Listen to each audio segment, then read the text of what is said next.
माझ्यासोबत DCP madam आहेत। Madam, स्वारगेटमध्ये जी घटना घडली त्यानंतर संपूर्ण राज्य हादरलेलं आहे। काय नेमकी ही घटना घडली आहे, कधी घडली, कशी, म्हणजे काय समोर आलंय? ऍक्च्युली ही जी तरुणी आहे हिचं वय 26 वर्ष आहे। ही पुण्यामध्ये कामाला आहे आणि ही आपल्या घरी चाललेली होती। सकाळी 5:30 पावणे 6च्या दरम्यान ही बस स्टँडला आलेली होती। तर त्यावेळेला आरोपी जो आहे तो तिच्या जवळ आला आणि तिच्याशी ओळख करून घेतली। त्यानं तिच्याशी गोड बोलून चांगल्या प्रकारे ओळख करून घेतली आणि देन तिला विचारलं की ताई तू कुठं चालली म्हणून। त्यावेळेला त्या मुलीनं सांगितलं की मी फलटणला चालले म्हणून। तर तो म्हटला की फलटणची बस तर तिकडे लागली आहे, तू इथं काय थांबली म्हणून। तर ती म्हटली नाही, बस इथंच लागते। तर तो म्हटलं मी गेली 10 वर्ष झालं इकडेच असतो, तर मला चांगलं माहिती आहे, तुला चल मी बसमध्ये बसवतो म्हणे। रात्रीची उशिरा झालेली बस आहे, ती जाईल आता, तर तुला मी नेऊन बसवतो असं म्हणून तो तिला बरोबर घेऊन गेलाय।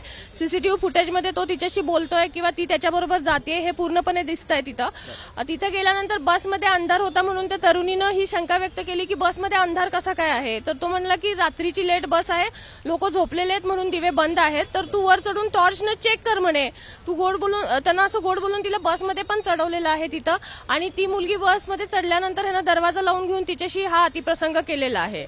आणि त्याच्यानंतर तो तिथून आलेला आहे। मग मुलगी आली आणि ती मुलगी बसमध्ये बसून आपल्या गावी परत चाललेली होती, परंतु रस्त्यामध्ये तिनं तिच्या मित्राला फोन करून हा प्रसंग सांगितला आणि त्या मित्रानं तिला गाईड केलं की तू अशीच जाऊ नको, पोलीस स्टेशनला जाऊन कंप्लेंट कर। त्याच्यानंतर ती मुलगी पोलीस स्टेशनला आली।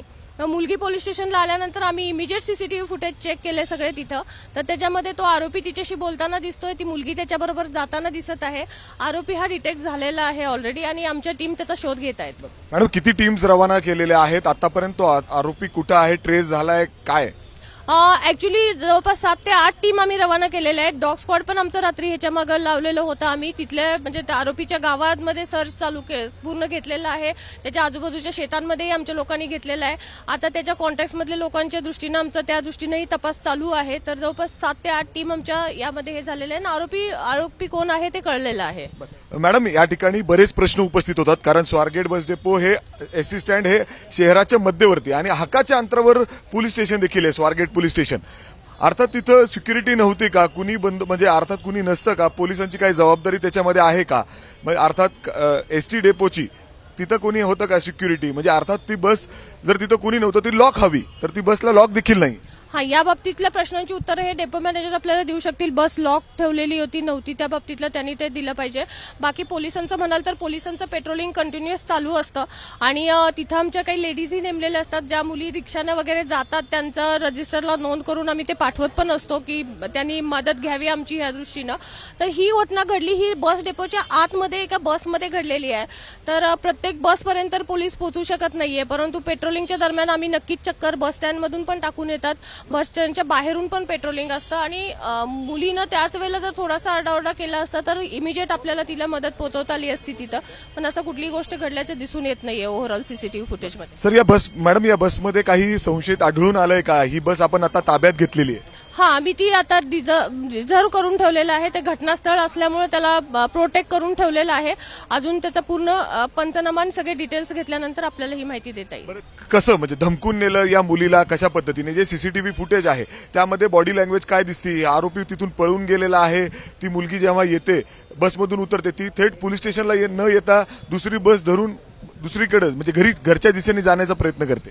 ऍक्च्युली धमकवून नेल्यासारखं वाटत नाहीये, कारण ते दोघं बोलताना दिसत आहेत सीसीटीव्ही मध्ये, बराच वेळ ते बोललेले आहेत आणि देन मुलगी त्याच्या बरोबर गेलेली आहे। जर तिला धमकवलं असतं तर आजूबाजूला लोक होते, ती त्यांच्याकडे मदत मागू शकत होती, पण तिला गोड बोलूनच असं नेलेल्याचं दिसून येत आहे। त्याच्यामध्ये त्याच्या बोलण्यामध्ये ती कुठेतरी अडकली असेल, विश्वास ठेवला असेल तिनं आणि मग गेलेली असं दिसतंय।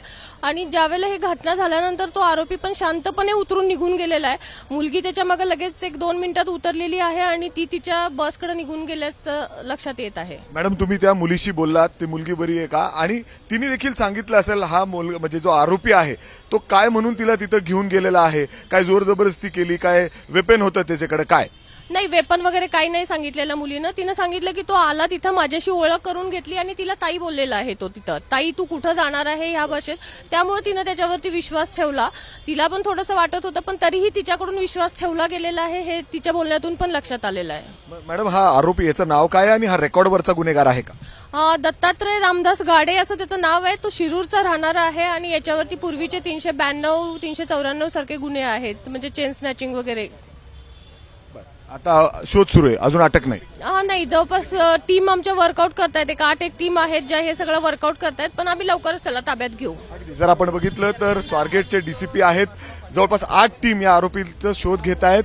ज्या पद्धतीने पोलीस संपूर्ण घटनेचा तपास करतायत, अर्थात पोलिसांच्या हाती काही सीसीटीव्ही फुटेज देखील लागलेलं आहे. मात्र अनेक प्रश्न या ठिकाणी उपस्थित होत आहेत. मध्यवर्ती या कारागृहाच्या मध्यवर्ती उभी असलेली या बसमध्ये हा आरोपी म्हणजे अर्थात या मुलीला घेऊन जातो.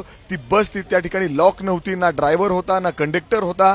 असे वेगवेगळे प्रश्न या ठिकाणी उपस्थित होते. पोलिसांच्या हाती या ठिकाणी सीसीटीव्ही देखील लागलेला आहे आणि अशा पद्धतीने या आरोपीचा शोध घेण्यासाठी जवळपास 8 टीम सगळ्या वेगवेगळ्या दिशेने रवाना झालेले आहेत आणि लवकरच या आरोपीला आम्ही अटक करू असं देखील या ठिकाणी पोलिसांचं म्हणणं आहे. कॅमेरा राजेश बिडकर समी मिकी घई, एबीपी माझा, पुणे.